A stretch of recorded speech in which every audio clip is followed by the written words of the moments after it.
Hello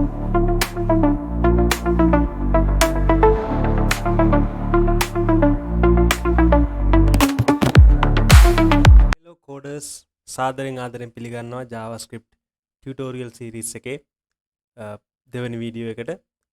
ඉතින් අපි අන්තිම වීඩියෝ එකේදී බැලුවා, කලින් වීඩියෝ එකේදී බැලුවා කොහොමද browser එකේ terminal එකේ JavaScript run කරගන්නේ කියලා. අද අපි බලමු ඇත්තටම කොහොමද අපි code එකෙන් අපේ files එක්ක අපි JavaScript link කරගෙන වැඩ කරන්නේ කියලා. ඉතින් ඔයගලන්ට මේ පේන්නේ HTML document එකක්. HTML ගැන දැනුමක් නැත්නම් පොඩ්ඩක් Google search එකක් දාන්න W3 School කියලා site එකක් තියෙන එකට ගිහලා බලන්න. HTML සහ CSS සහ JavaScript වලින් තමයි මුළු වෙබ් එකම හැදිලා තියෙන්නේ. ඉතින් ඒකේ එක part එක තමයි HTML කියන්නේ මේ තියෙන HTML document එකක්. ගොඩක් අයට මේ ගැන නම් දැනුම ඇති. ඒත් එක්කම මම මේකට CSS style sheet එකක් link කරගෙන තිනවා. ඒක තමයි මේ තියෙන්නේ CSS style ටික. මේක දැකලා බය වෙන්න එපා. මේ නිකන් code line ටිකක් තියෙන. හරිම පුංචි වැඩක් මෙතන කරලා තියෙන්නේ. මම ඒක output එක තව ටිකකින් පෙන්නන්නම්. ඉතින් අද මගේ focus එක ඔයගලන්ට කියලා දෙන්න කොහොමද අපි code එකේ ඇත්තටම HTML CSS එක්ක JavaScript use කරන්න කියලා. හරි. පළවෙනි විදිහ තමයි අපිට තියෙනවා JavaScript use කරන්න script කියලා tag එකක්. අපිට HTML එක්ක CSS එක්ක JavaScript use කරන්න ඕන නම් ඔයාට HTML ෆයිල් එක ඇතුළේම JavaScript ලියන්න අවශ්‍ය නම් අපිට තියෙනවා tag එකක් script කියලා. මෙන්න මේ තියෙන්නේ tag එක.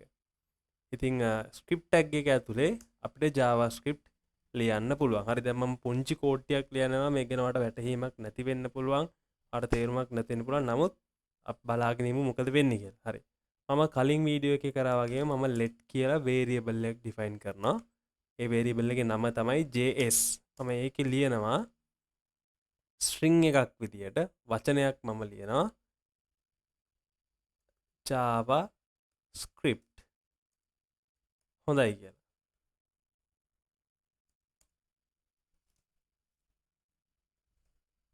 හරි.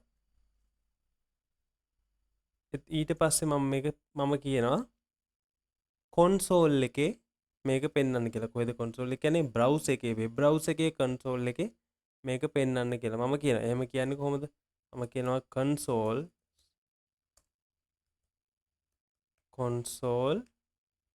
මේ console කියන object එකේ method එකක් තියෙනවා log කියලා.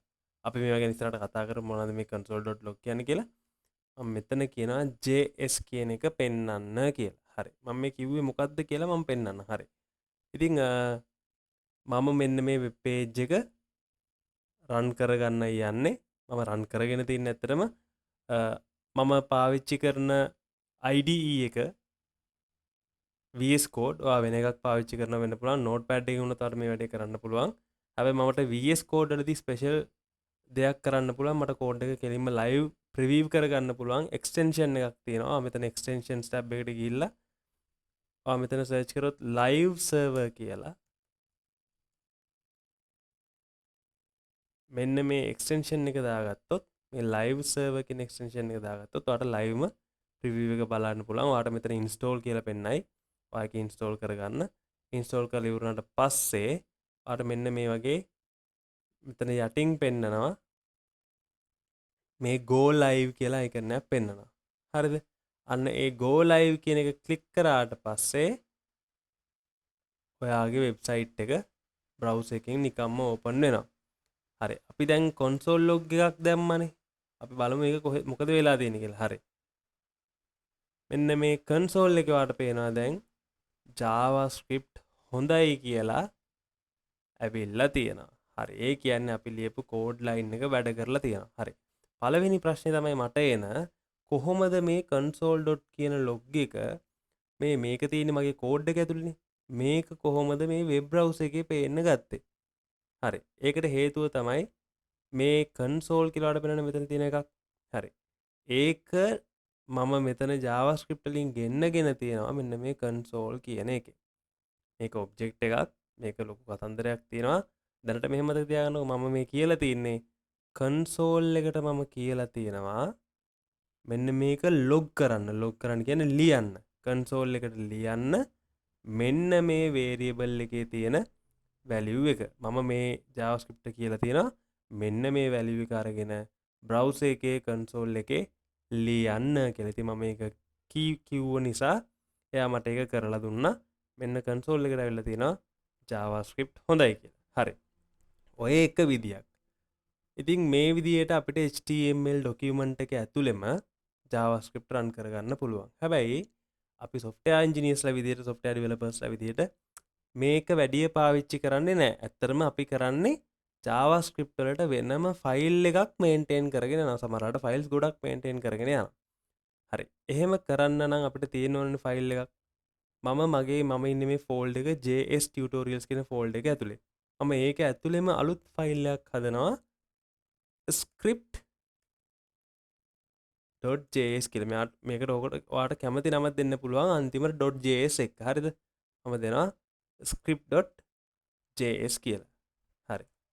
දීලා ඔන්න මේ ෆයිල් එක මෙතනින් ඕපන් වුණා.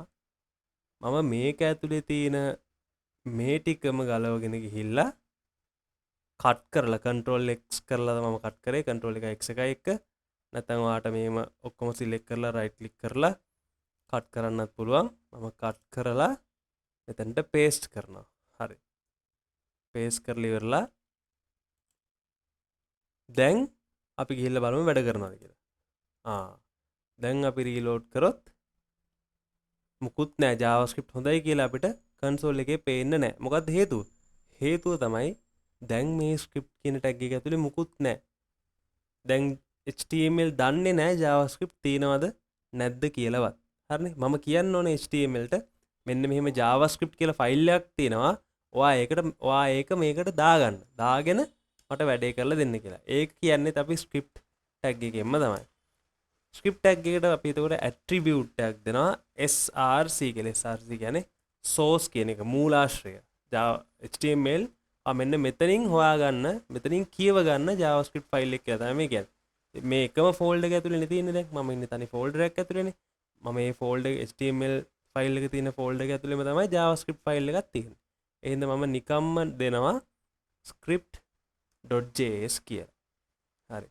දැන් අපි ගිහින් බැලුවොත් අන්න ඔයාට ආයෙත් පේනවා JavaScript හොඳයි කියලා මැසේජ් එක ඇවිල්ලා තියෙනවා. ඔන්න ඔය විදි දෙකටම අපිට JavaScript ෆයිල් එකක් HTML එක link කරගන්න පුළුවන්. ඉතින් අද ඔයා වැදගත් දෙයක් ඉගෙන ගන්න ඇති කියලා මම හිතනවා. මේක වැදගත් වුණා නම් channel එක subscribe කරන්න. මේ series එකත් එක්ක දිගටම රැඳිලා ඉන්න. JavaScript මුල ඉඳලා සරලව තේරෙන සිංහලෙන් ඉගෙන ගන්න. ඔයාගේ යාළුවෙක්ටත් මේක share කරන්න. ඔයාගේ අදහසත් මේකට comment එකක් දාන්න. එහෙනම් guys ඊළඟ වීඩියෝ එකෙන් හම්බ වෙමු.